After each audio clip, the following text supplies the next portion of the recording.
రోజు మా నాన్నగారు మా చిన్నాన్నగారు వర్ధంతి. మా నాన్నగారు 7వ వర్ధంతి, మా చిన్నాన్నగారు 14వ వర్ధంతి. వీళ్ళిద్దరూ తీసుకోవడం సంవత్సరాలు వేరైనా యాదృశ్చికంగా ఒకే తేదీ రావడం. మరి అంతకుముందు 7 సంవత్సరాలు కొనుగోలులో ఆయన కార్యక్రమం చేసేవాళ్ళు. తర్వాత ఈయన చనిపోయిన తర్వాత ఇద్దరిని కలుపుకుంటూ సంవత్సరం ఇదే తేదీన కార్యక్రమం అనేది ఏదో చెడుది వాళ్ళని గుర్తు చేసుకోవడానికి చేయడం జరుగుతుంది. అది ఇప్పుడు ఏంటంటే వీళ్ళందరూ మీకు తెలుసు, మనం చెప్పేటప్పుడు ఫస్ట్ ఎవరిని మనం పూజించాలి చెప్పండి. మనం ఎవరిని ముందు పూజించాలి? తల్లిదండ్రులు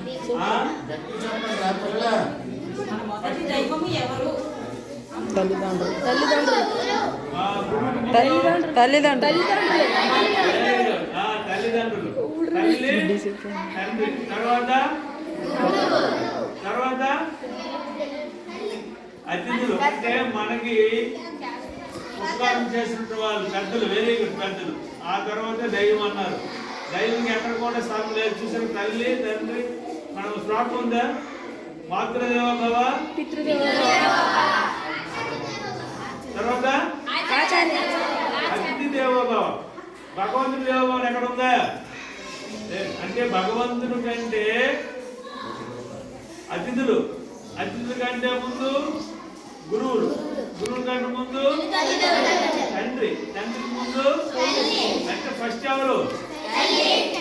మనం ఏంటంటే చిన్నప్పటి నుండే మీరు అలవాటు చేసుకోవాలి. తల్లి, తండ్రి, గురువు, అతిథులు, దైవాన్ని మనం గౌరవించాలి.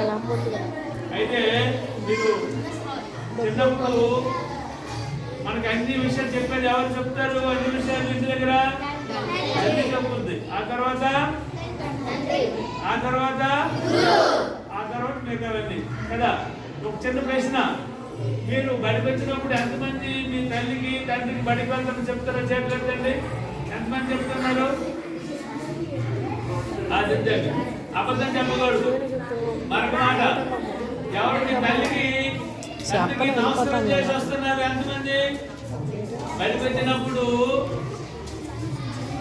వచ్చేటప్పుడు అమ్మ నేను బడికి వెళ్తాను నమస్కారం జరుగుతున్నా ఎంతమంది? ఎంతమంది?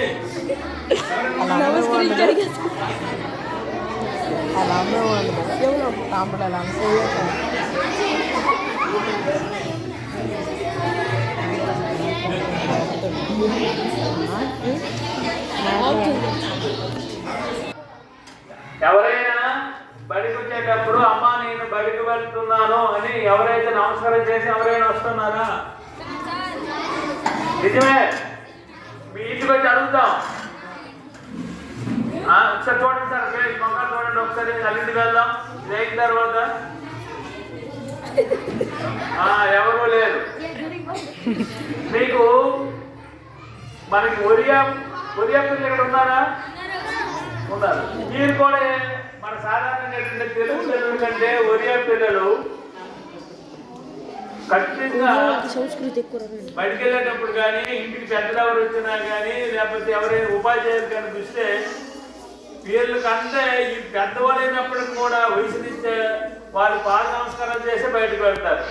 అది ఒక్క ఒరియా ఉన్నట్టు ఉత్తర భారతదేశం అంతా కూడా ఉంది. అది మీరు ఫస్ట్ అలవాటు చేసుకోవాలా. మీ అమ్మాయి కదా వచ్చిన అమ్మ నేను బయటకు వెళ్ళి వస్తున్నాను నమస్కారం చేసి రావాలా. మీరేంటి బాగా చెప్పకూడదు. బయటకు వచ్చిన తర్వాత ఉపాధ్యాయులు నమస్కారం పెడుతున్నారా? ఎంతమంది నమస్కారం పెడుతున్నారు? ఒక సైడ్ నమస్కారం పెడుతున్నారా? 2 చేతులతో. ఇవన్నీ మనకు అలవాటు కావాలి. అందుకే మీకు ఇక్కడ పోటీలు పెట్టాం. ఏ పోటీలు అవి? దేశభక్తి గీతాలు. మన దేశం మీద మన భక్తి పెరగాలి. దేవుడి మీద భక్తి పెరుగుతుందా? అలాగే దేశం మీద కూడా భక్తి అనేది పెరగాలి. అందుకని మీకు ఆ భావం కలగాలనే ఈ దేశభక్తి గీతాల పోటీలను నిర్వహించడమైనది కదా. ఇప్పటి నుండి చిన్నప్పటి నుండి అలవాటు చేసుకోవాలి. అలవాటు చేసుకుంటారా? మరి రేపటి నుండి ఎవరైతే వచ్చేటప్పుడు మీ తల్లిదండ్రులు నమస్కారం చేసినాడో, ఉపాధ్యాయులు 2 చేతులు నమస్కరించడం, మీ ఇంటికి ఎవరు అతిథులు వస్తే నమస్కారం చేయడం మీరు అలవాటు చేసుకుంటే మీ భవిష్యత్తు చాలా బాగుంటుంది. అది చిన్నప్పటి నుండి మీరు అలవాటు చేసుకోవాలి. ఇక రెండోది, నేను ఉపాధ్యాయుడిగా మీ ముందు నిలబడగలిగానంటే దానికి కారణం నేను చెప్పినటువంటి నా తల్లిదండ్రులనండి, లేకపోతే మా గురువులనండి, చాలా మంది అతిథులు అన్నాం కదా, అతిథులు చాలా మంది ఉన్నారు. వాళ్ళందరూ ఆ భగవంతుడి దయ వల్లే నేను ఉపాధ్యాయుడిగా నిలబడగలిగాను. మీకు చిన్నప్పుడు తెలియదు, పెద్ద అయితే తెలుస్తుంది వాళ్ళ విలువ ఏమిటో. కనుక నీ కోలేజ్ చివరికి ఏంటంటే మనం ఉన్నంత వరకు, అంటే వాళ్ళు ఉన్నందులో మనం పూజ చేస్తాం, జనరల్గా తల్లిదండ్రులు గౌరవిస్తాం, అది కూడా కొంతమంది లేదు. కానీ వాళ్ళు చనిపోయిన తర్వాత కూడా మనం ఉన్నంత వరకు వాళ్ళు గుర్తు చేసుకోవాలి. ఎందుకంటే మనం బాగా వచ్చిన ఎక్కమ 2 ఎక్కమని సరే 10 సంవత్సరాలు చదవకపోతే మర్చిపోతాం కదా. అందుకు ఇవన్నీ ఏంటంటే పూర్వం పెద్దలు సంక్రాంతి కానీ లేకపోతే దీపావళి కానీ ఒక్కొక్క భాష ఒక్కొక్క కమ్యూనిటీ వాళ్ళు ఏమో 3 పెద్దలు ఒరియా ప్రజలు ఉన్నారు. వాళ్ళు దీపావళికి దీపావళికి కదా పెద్దలందరూ పిలుస్తారు. తెలుగు వాళ్ళందరూ ఏంటంటే సంక్రాంతికి పిలుస్తారు. ఎందుకు ఇవన్నీ వాళ్ళు మనం గుర్తు చేసుకోవడానికి, ఎందుకంటే వాళ్ళు మనం అంతా రుణపడి ఉన్నాం.